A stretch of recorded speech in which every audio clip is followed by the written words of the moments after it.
Welcome to the House of Kittens, everyone. This is Fucat, and today we are playing more Harvester. I'm gonna open it up right now. We're gonna start part 2 here, and I think the first thing I'm gonna be doing is looking for Mr. Daddy Son. Alright, we should be where we last left off. Yeah, here we go. So we're gonna examine the master bedroom. The master bedroom is firmly locked. Alright. Window? The security bars. Oh shit. What the fuck? Security bars. There are security bars fastened to the window with Philip head screws. Dude, whatever they're doing to him is real fucked up, I bet. It's full of junk mail, bills, and bake sale flyers. Huh. Alright, let's exit. Alright, so it doesn't work when I press like the right click like it does with the data in park. Alright, let's go check the general store. Look at the handyman, he's too busy working to notice you. Ah. Can I help you, dear? Who are you? This is Phelps General Store, so who would that make me?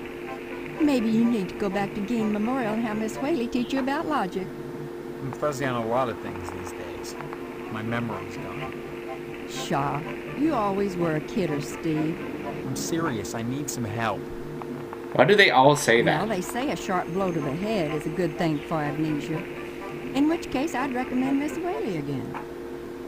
Then again, they say a good scare can jog the memory. In which case, I'd advise you to visit the Sergeant at Arms over at the lodge. That man gives me the willies. Speaking of willies, how's your father? Don't know.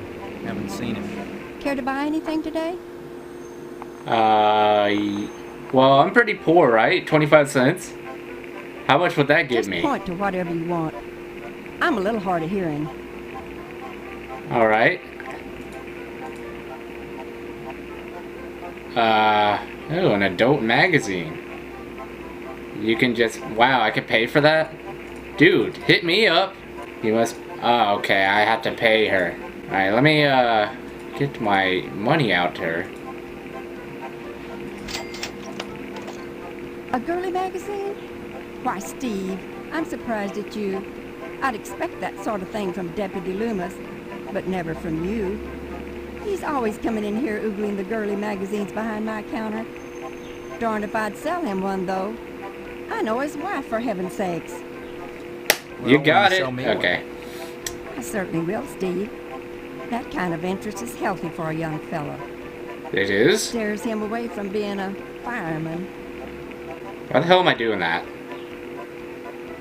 He's just like, oh, fuck me. I had to buy this girly magazine. Well, I guess that's it.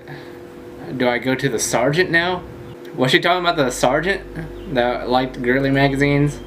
Hey, buddy, I heard you like girly magazines. Want one? Son, don't waste my time. Okay. I have talked to him before, and he's not too interesting to me. I mean, he has lost a lower torso, that's all I know that it sounded interesting. Other than that, I think he talks about the missiles and stuff, and if he kills you and stuff, the missiles launch, and it's game over. And Mr. Launcher doesn't respond, not understanding English. Why is there a sheep? Except for an occasional hairball cough, it's hard to tell if the sheep is alive or not. Well, he don't look alive. Yeah. Howdy back, Mr. It's swell, Steve. Don't you pull my old leg now. Change your mind about that aluminum siding? What are you talking about? I really think you should talk your father into buying some. He can afford it. And I can't stress enough the value of some really fine aluminum siding. Keeps it warm in the summer, cool in the winter, and it keeps out the shoe. Pastorelli ought to look into some, but I can't get him to understand a word I say. What language does he speak then? Steve, aluminum siding can't get a fair shake no more. Started when those firemen came to Harvest, filling people's heads with newfangled notions like color coordination and interior design. You can paint aluminum, you know, if you want to. But even so, I can't seem to move it anymore. Not even to a rube like Pastorelli. Thank God for the plumbing. Alright, let's talk about Pastorelli. Pastorelli's a rube from way back. Ask Clem Parsons how he followed up with the alarm system in here. I'm a plumber. I could fix it for him, but he just won't listen. It's more like he doesn't understand. It's not like he can't listen. Well, I seen the end coming for the aluminum siding game, so I took a mail course and learned how to be a plumber. Now, there's a business that never lets up. You'd be surprised what people flush down the toilet. Okay. Nice to see you again, Steve. It's nice to see you too, old dude. Oh, he looks like a midget. You say them aliens I was telling you about? Well, they came back last night. Cut another crop circle in my south field. How come I never seen none of them saucers, Clem? Them aliens is wild, Pete. You don't cross the intergalactic void without learning a trick or two. You know what Pastorelli did? Yesterday, he gets an alarm system to protect his pole. Only he don't know how to rig it, so now it's all awry. Oh, that's so... Alarm system. Pastorelli shelled out for an alarm system, all right, but he's too cheap to hire an electrician to hook her up. Dang idiot cross-wired it to the fire sprinkler, so now when the alarm goes off, it sets the sprinkler spraying. Tarnation. Aliens looking for intelligent life ought to stay away from this shop, sure enough. Alright, what about the aliens? Well, son, the ways of the alien is a specialized area of woodcraft unknown to all but the wiliest sportsmen. What you gotta remember is, your average alien is smarter than your average human. So you gotta be extra careful building your blind if you want to bag one. You hunt aliens. Son, after nailing an alien, you can never go back to quails. What? You think you can get one of those at a swap? I was about to say, nailing an alien as in... So Line he your blind killed one. with lead to fool their sensing machines. Lay real quiet and look. Preferably in the woods around the nuclear base. Oh, they love messing around out there. Why not wait outside your field, Clem? Wait for 'em to come a-carving. Oh, they do their crop doodles with zap guns, you darn fool. Don't you know nothing? Besides, ain't no place to put the blind out in the field. Now, you listen to Clem Parsons if you want to tag an unearthly being. They cross the void, wondering what lies beyond, all the time not knowing that what awaits them is buckshot. Oh, doggy. I'm leaving. Anytime, Steve.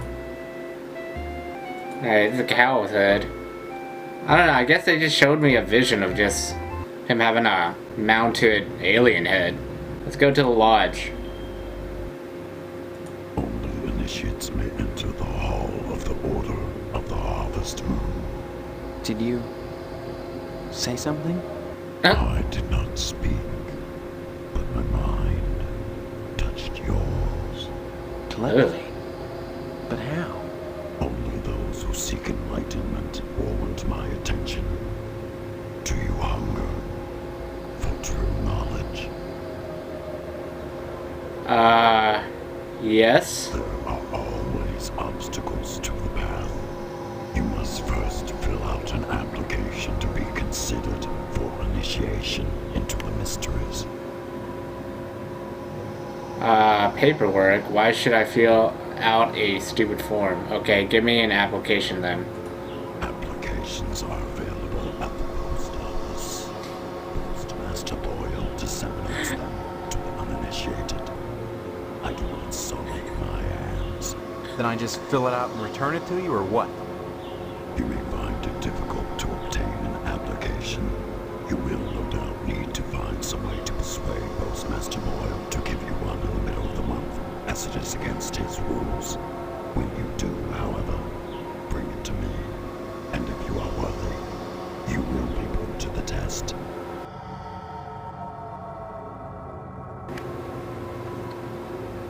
Okay, let's go there then. The post office, huh? No, what if he had that voice and he's like saying, "Let's play video games"? That would be fucking awesome. I would love to hear that. Let's play video games, motherfucker. And when he like rage quits, God damn it, fuck this game. Okay, maybe this is the post office, I don't know. I mean, it didn't really actually had a name like post office. But hey, it's cool to look at a place like this. Examine the lecture, a small plant. An empty vessel of the dead. Okay, the imprint of the head, buttocks, and sliding heels are scraped into the thick dust of the pew. Nothing too important in here, I still gotta look for the post office. Just a lot of examining so far. This might be the type of game where I have to like sleep and stuff and come on a specific day. Sometimes I hate those type of games because sometimes they don't work at all. Alright, Johnson residence. Hello, Steve. How's the husband-to-be? Other than having no memory, I guess I'm alright. All right. You should be ecstatic, considering what you're getting into, if you haven't gotten into it already. Speaking of which, I heard Stephanie was grounded. Her daddy's worried about getting his meat. So if I were him, I'd be more concerned about Stephanie getting some meat. Right. And you are... You always were a kidder, Steve. I'm Mr. Johnson, remember? Glad you stopped by. Just got finished waxing the tucker. I could use a little relaxation. But since Edna's not here, I might as well talk to you. Alright, who's Edna? Your wife? Edna Fitzpatrick is one of the snootiest women in town. Snootiest. I declare, there isn't a woman in Harvest that turned me away. If I was interested, that is. Just because she owns DNAs, she's got all these highfalutin ideas about independence. And her with a little girl to raise. That child needs a father. And Edna, well, she needs a good, hard penis. The way he says it. She needs a good hard penis, motherfucker. I want to talk about the child then. Karen's only 5 years old. Since Mr. Fitzpatrick passed away, in Edna's arms and legs, I might add, Edna's been raising Karen on her own. What a shame. To deprive a little girl of a positive male role model. And her mama of a fine, stiff penis. Dude, what is with this obsession with saying penis? Why do you like saying that word so much? What makes you so sure she needs a penis? You saying Edna's getting it from someone else? Like maybe that damn Sheriff Twain? He's over at DNA's diner every day from noon to 1, eating his dadgum pie. And I got a feeling he'd like Edna for dessert. Sure, it's the only diner in town, but I'm sure he's got more on his mind than food. I'll admit DNA's diner does good business. Money isn't everything. I love how bipolar he is. Money keep you warm at night. And you wrap your thighs around it. Rake bloody gashes in its back with your painted hollowed fingernails. Edna! Edna! So, how's Stephanie? Speaking of Stephanie, I still haven't gotten an invitation to the wedding yet. I don't have anything to do with that. That's okay. Personally, I'd prefer a pass to the honeymoon. You could use the back seat of my Tucker for the maiden voyage. It's plenty big. Believe you me. I'd drive you around. And I wouldn't look in the back seat. I guarantee it. Though if you'd like to come up front and take the wheel a while, I wouldn't say nay. Oh. Heck of an automobile, isn't she? Damn shame I have to sit out here and watch over her all the time. But if I didn't, the stupid kids might scratch her up playing ball. Well, what about the garage doors? Couldn't you just put it in your garage? Unless he's those type of person who's like, I want to see it through here. If that's a real Tucker, I can understand your concern. Can I take a look at it? I'll say that. Yes, it's real. I wouldn't be so protective of her if she was just a reproduction. I'm mighty particular about my Tucker. I had the garage remodeled like a fortress, so I could lock her up at night and get some sleep. I'm sure she's safe enough inside. A few months back, someone broke into my house, trying to get into the garage. I had to gripe like hell before the sheriff agreed to start the evening patrols and instigate the curfew. Okay, that makes sense. But still, well, I guess he wouldn't have the money to like move out or something. All right, I think that's everyone. Bye now. Bye, Neil. Dude, that's like the funniest dude in here. Oh, an abandoned house. We haven't been there. Just in case. Damn it. Let me save. It's not often that I get visitors. I am Tetsuo Crumb. The ignorant of hearts call me the Wasp Woman. A pejorative, no doubt. Born of fear and of poverty of imagination. I don't understand. The politics of honey, the Judeo-Christian rites of sacrifice and conventional taboos against unbridled pleasure are all responsible for the prejudice against wasps. You know, I'll talk about all this later. We're going to be ending the gameplay. It's because it seems like it's been long enough of a gameplay now, so stay tuned for part 3 of this. We're going to be talking to the Wasp Woman and see what she's all about. Don't know anything about her. I think she had something to do with, like, you know, like my baby sister at home. She had, like, bugs on her face, and then my mom wanted me to talk to her about this, like, oh, that darn Wasp Woman, blah, blah, blah. And this is her, so I'm going to talk to her about the whole baby thing, even though we haven't seen the baby scene. I might go back and show you guys that first before I talk to the Wasp Woman. So I hope you guys enjoyed part 2 of the Harvester gameplay. And subscribe in the outro if you have not. Share this to your friends on Facebook and Twitter. As always, stay awesome kittens, stay awesome cats, stay awesome Creepy Cat Army. I will see you then. What are you? You just leave me alone. Well, don't stutter. Then I'll be happy about it.